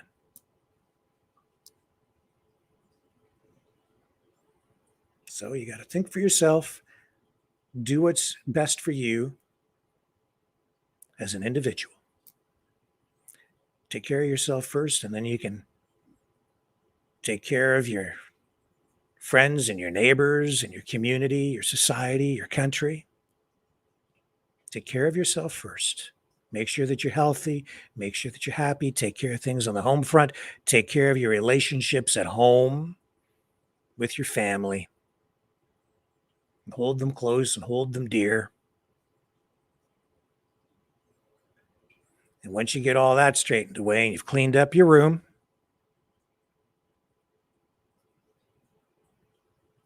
then go out, make the world a better place, if you can. And don't let too much of this stuff online get inside your head too much. If there are aliens, my guess is government or no government, they'll present themselves. Isn't that really the reality of it? Reality will eventually present itself and the truth will come out. If the aliens want us to know that they're here, they'll tell us. They'll show themselves. They don't need the government. Obviously, their technology is supposed to be superior anyway. So why is it up to the government to tell us this anyhow? Somebody's not telling the truth, which means somebody's lying. Or maybe a whole bunch of people are. Or maybe they're all telling the truth, but not the whole truth.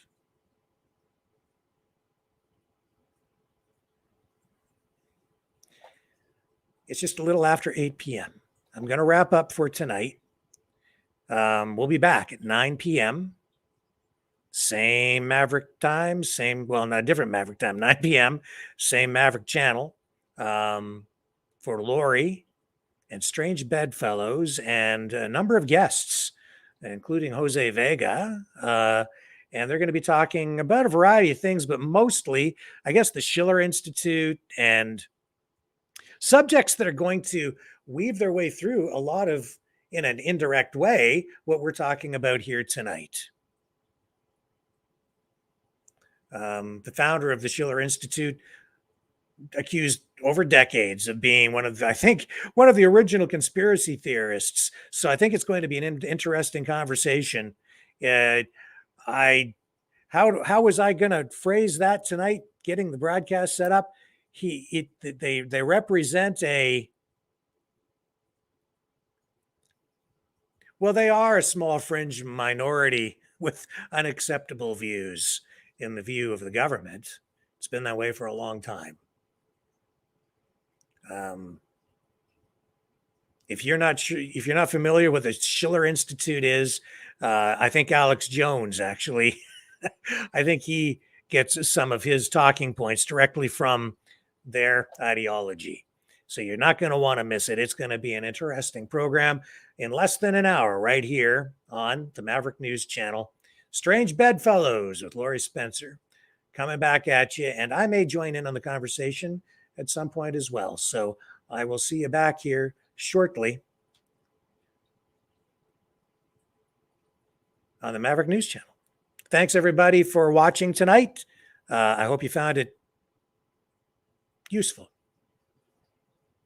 Hope it made you think. Catch you on the flip side.